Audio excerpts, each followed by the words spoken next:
Hello friends. तो आज इस वीडियो में हम बात करेंगे फाइनेंशियल मैनेजमेंट के कुछ इंपॉर्टेंट टॉपिक्स के बारे में। इसका सब्जेक्ट कोड है आपका DMGT 405। जैसा कि आप सबको पता है कि 16 दिसंबर से आपके एग्ज़ाम स्टार्ट हो चुके हैं LPU के, और जो सबसे पहला एग्ज़ाम है MBA सेकंड सेमेस्टर के स्टूडेंट्स का वो है आपका फाइनेंशियल मैनेजमेंट का। इस वीडियो में हम बात करेंगे कि फाइनेंशियल मैनेजमेंट होता क्या है, फाइनेंशियल डिसीजन क्या होता है, और फाइनेंशियल फंक्शन किसे कहते हैं हम। फाइनेंशियल फंक्शन के अंदर हमारे पास 4 टॉपिक आएंगे: investment decision, financial decision, dividend decision, liquidity decision और रोल ऑफ फाइनेंशियल मैनेजर्स क्या होते हैं। तो अगर हम सबसे पहले बात करें फाइनेंशियल मैनेजमेंट की, तो फाइनेंशियल मैनेजमेंट हमारा बना है फाइनेंस प्लस मैनेजमेंट। जो भी आपकी कंपनी में फाइनेंस का साधन होता है, जो भी आपके पैसे आते जाते हैं, उनको जो पूरा मैनेज करते हैं उसी को हम कहते हैं फाइनेंशियल मैनेजमेंट। जो फाइनेंशियल मैनेजमेंट है इसके अंदर जो मैनेजमेंट है, मैनेजमेंट का रोल क्या होता है? Planning, organising, directing and controlling. यही रोल आपका किसका होता है? फाइनेंशियल मैनेजमेंट का होता है। अगर हम इसके अंदर बात करें, जो जितनी भी एक्टिविटीज़ आपकी मैनेजमेंट की है वो सारी की सारी कौन कराता है? आपकी फाइनेंशियल मैनेजमेंट ही आपकी फाइनेंशियल से रिलेटेड एक्टिविटी मैनेज करता है। अगर हम बात करें इसमें आगे, तो जो भी आपकी जनरल प्रिंसिपल्स है मैनेजमेंट के, उसको फाइनेंशियल के ऊपर लगाना, किसी भी एंटरप्राइज के ऊपर, उसी को हम क्या कहते हैं? Financial management. अब हम बात करते हैं कि फाइनेंशियल फंक्शन डिसीजंस क्या होते हैं। तो इसके अंदर हमारे पास 4 डिसीजन होते हैं। सबसे पहला होता है इन्वेस्टमेंट और long term mixed decision. Second होता है फाइनेंसिंग। थर्ड होता है लिक्विडिटी और शॉर्ट टर्म एसेट्स। और फोर्थ होता है हमारा डिविडेंड और प्रॉफिट एलोकेशन डिसीजन। जो सबसे पहला होता है इन्वेस्टमेंट और लॉन्ग टर्म मिक्स डिसीजन, इसके अंदर हमारे पास मतलब है, अगर कोई कंपनी है, कंपनी के अंदर हमारे पास जैसे कि इसके पास 1 करोड़ रुपीज़ है, तो ये इस चीज़ के अंदर इसको किस में इन्वेस्ट करे, कौन से डिसीजन के अंदर इन्वेस्ट करे। बल्कि इसके पास ऑप्शंस तो बहुत सारे हुए, या तो वो इससे कोई न्यू कंपनी बना सकती है, अपनी कंपनी को एक्सपेंड कर सकती है, मशीनरी ले सकती है। तो ऐसा इन्वेस्टमेंट जो कि आपके लॉन्ग टर्म के लिए हो, उस चीज़ को हम क्या कहते हैं? इन्वेस्टमेंट और लॉन्ग टर्म डिसीजन। तो ये लॉन्ग टर्म इन्वेस्टमेंट होता है। सेकंड होता है फाइनेंसिंग। अब कंपनी ने डिसीजन तो ले लिया कि ये पहले वाले प्रॉफिट, जो पहले वाला इसका इन्वेस्टमेंट था, इसके अंदर इन्वेस्ट करेगी, लेकिन इसके लिए फाइनेंस लेके कहाँ से आएगी? वही होती है आपकी फाइनेंसिंग, कि पैसों को कहाँ से लेके आना है, डेब्ट के मीडियम से लेना है आपका या इक्विटी के मीडियम से लेना है, वो सब कुछ किस में आता है? आपका फाइनेंसिंग के अंदर। अगर हम बात करें अगली मॉडल की, अगला है आपका लिक्विडिटी और शॉर्ट टर्म एसेट। लिक्विडिटी होता है कि जो आपकी कंपनी के अंदर आपके पास पैसे पड़े हैं, उसको आप किस फॉर्म में रखना चाहते हो? डायरेक्ट कैश की फॉर्म में रखना चाहते हो, या उसको शॉर्ट टर्म एसेट्स में इन्वेस्ट कर देना चाहते हो? तो ये चीज़ भी हम आगे वीडियो में देखेंगे। फोर्थ है हमारे पास यहाँ पे डिविडेंड और प्रॉफिट एलोकेशन डिसीजन। इसका मतलब है किसी भी कंपनी के अंदर लोगों ने शेयर्स तो दिए होंगे, अब उन शेयर्स के अंदर क्या होगा? उन शेयर्स के बदले हम उनको कोई डिसीजन डिविडेंड तो देंगे, मतलब कि उनको कुछ ना कुछ बेनिफिट तो देंगे। वही आपका क्या होता है? डिविडेंड थ्योरी कहलाता है। तो यहाँ पे फाइनेंशियल फंक्शन डिसीजन के अंदर आपके पास 4 टॉपिक्स है, इनको हम डिटेल में करेंगे अब। तो सबसे पहला आता है आपके पास इन्वेस्टमेंट डिसीजन। अगर मैं इन्वेस्टमेंट डिसीजन की बात करूँ, इसके अंदर क्या होता है? हम कैपिटल बजटिंग भी कह सकते हैं इसको। इसके अंदर क्या होता है? कंपनी के अंदर किस चीज़ के अंदर इन्वेस्ट करना है कैपिटल को अपनी, ताकि आपका जो लॉन्ग टर्म इन्वेस्टमेंट हो वो हो सके। और इसके अंदर आप तो अपनी कंपनी की ग्रोथ के लिए इन्वेस्ट करते हैं, ताकि आपके जो एसेट्स है, लॉन्ग टर्म एसेट्स आपके बने रहे और इससे आपको फ्यूचर में बेनिफिट हो। इसी को हम क्या कहते हैं? Investment decision.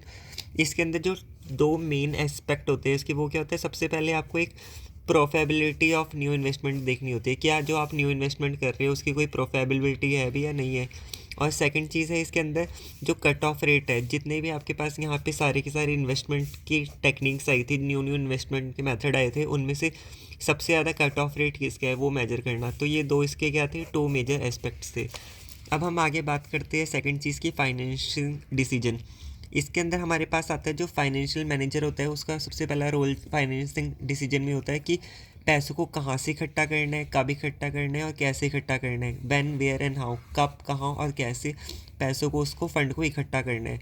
इसी को कहते हैं हम फाइनेंसिंग डिसीजन। इसके अंदर जो सेंट्रल इशू आता है फाइनेंशियल मैनेजर के पास, वो आता है कि वो जो फंड है, जो वो फाइनेंस इकट्ठा कर रहा है, उसको वो कहाँ से इकट्ठा करे, इक्विटी की फॉर्म में या डेब्ट की फॉर्म में। इक्विटी होता है अपनी कंपनी का शेयर किसी और को दे देना, अपने कंपनी का ऑनरशिप किसी और को दे देना आदि, और उसको उसके बदले में कुछ पैसे ले लेना। और डेब्ट का मतलब होता है कहीं से लोन वगैरह लेना। तो जो फाइनेंशियल मैनेजर होते हैं उसके पास सबसे ज़्यादा यही कन्फ्यूजन रहती है कि वो कितना परसेंट इक्विटी से ले, कितना परसेंट डेप्ट से ले, और इन दोनों के मिक्स को, इक्विटी और डेप्ट के मिक्स को ही हम क्या कहते हैं, कैपिटल स्ट्रक्चर कहते हैं। जो फाइनेंशियल मैनेजर होता है उसका काम क्या होता है, उसको बेस्ट चूज़ करना होता है फाइनेंसिंग मिक्स में कि कितना परसेंट वो क्या ले, इक्विटी कितना परसेंट ले और डेप्ट कितना परसेंट ले, और जिससे कि जो कंपनी की जो ऑप्टिमम वैल्यू, ऑप्टिमम स्ट्रक्चर हो वो क्या हो, मैक्सिमम हो जाए। ठीक है, इसको हम कैसे मेजर करते हैं, जब कंपनी का जो शेयर है वो मैक्सिमाइज हो जाते हैं, तो यही हमारा क्या कहलाता है, कैपिटल स्ट्रक्चर। अब हम आगे देखते हैं यहाँ पे। तो अब है अगले हमारे पास डिविडेंड डिसीजन। डिविडेंड डिसीजन का मतलब क्या होता है, जो भी फाइनेंशियल मैनेजमेंट होता है, मैनेजर होता है, उसका काम क्या होता है, उसका काम होता है कि जो भी कंपनी का प्रॉफिट हुआ है उसका कुछ परसेंट प्रॉफिट अपने जो शेयर होल्डर्स थे उनको डिस्ट्रीब्यूट करना। अब यहाँ पे ज़रूरी नहीं है कि वो सारा करेगी, कितना करेगी, तो डिविडेंड डिसीजन यही कहता है, इसी पे वर्क करता है कि जो कंपनी को सारा प्रॉफिट हुआ है क्या वो सारा का सारा हम डिस्ट्रीब्यूट कर दे, क्या वो सारा का सारा हम रख ले, या उसका कुछ पोर्शन डिस्ट्रीब्यूट करे और बचा हुआ खुद रख ले। तो यहाँ पे 4 टेक्निक्स आती है कि आप सारा का सारा प्रॉफिट को डिस्ट्रीब्यूट कर दो, या सारा प्रॉफिट खुद ही रख लो और उसको कहीं पे इन्वेस्ट कर दो, या कुछ पोर्शन अपने प्रॉफिट का डिस्ट्रीब्यूट कर दो और बाकी सब आप इन्वेस्ट कर लो। ठीक है, यही आपका क्या कहलाता है, डिविडेंड डिसीजन कहलाता है। और इसके लिए हमारे पास 2 मॉडल आए थे, एक वॉल्टर्स मॉडल और एक गॉर्डन्स मॉडल। अपनी प्रीवियस वीडियो में मैंने इन दोनों के बारे में एक्सप्लेन करा हुआ है, इसका लिंक मैं आपको डिस्क्रिप्शन में दे दूँगा। इसके बाद आता है लिक्विडिटी डिसीजन। इसके अंदर हम बात करते हैं कि जो भी आपके करंट एसेट्स है, जो भी कंपनी के पास अभी पैसा पड़ा है, उसको वो लिक्विड की फॉर्म में रखे या उसको कहीं पे इन्वेस्ट कर दे। मान लेते हैं अगर किसी कंपनी के पास, हमारे पास यहाँ पे 100 रुपये है, उस 100 रुपये को अगर वो 100 रुपये में से 90 रुपये किसी चीज़ में इन्वेस्ट कर देती है तो क्या होगा, उसके पास बचेगी कितने, हार्ड फॉर्म में उसके पास 10 रुपये बचेगी। लेकिन जब उसे कोई रॉ मटेरियल ख़रीदना होगा या किसी कस्टमर को सैलरी वगैरह देनी होगी तो क्या होगा, उसके पास तब यहाँ पे हार्ड कैश नहीं बचेगा, तब उसे बहुत ज़्यादा प्रॉब्लम आएगी। ठीक है, तो इसके पास क्या होगा, लिक्विडिटी की फॉर्म में मनी नहीं होगी तो उसको बहुत ज़्यादा प्रॉब्लम आएगी। लेकिन अगर कोई भी कंपनी अपना 90% या मैक्सिमम परसेंट इन्वेस्ट कर देती है लिक्विडिटी फॉर्म को, तो क्या होता है, उससे उसकी मशीनरी बढ़ेगी, उस प्रोडक्शन बढ़ेगी और अपने आप क्या होगा, बेनिफिट्स कंपनी को आने लग जाएगी। तो यही आपका लिक्विडिटी डिसीजन होता है कि कितना परसेंट आप इन्वेस्ट करो, कितना परसेंट आप यहाँ पे लिक्विड फॉर्म में रखो। यही रोल कौन निभाता है, आपका फाइनेंशियल मैनेजर निभाता है, और इसी को हम कहते हैं लिक्विडिटी डिसीजन। अगर हम फाइनेंशियल मैनेजर की रोल की बात करें तो सबसे पहले इसका रोल होता है फ़ंड को रेज़ करना, एलोकेशन ऑफ फंड, फंड्स को कहाँ पे यूज़ करना है वो। थर्ड होता है प्रॉफिट प्लानिंग, कि जो प्रॉफिट करना है वो कैसे करना है। इसके लिए हमारे पास एक मॉडल था जिसको हम कहते हैं कॉस्ट वॉल्यूम प्लानिंग। ये मॉडल हम आगे नेक्स्ट वाली वीडियो में पढ़ेंगे। और इसके बाद फाइनेंशियल मैनेजर का रोल होता है कैपिटल मार्केट को पूरा पूरा अंडरस्टैंड करना।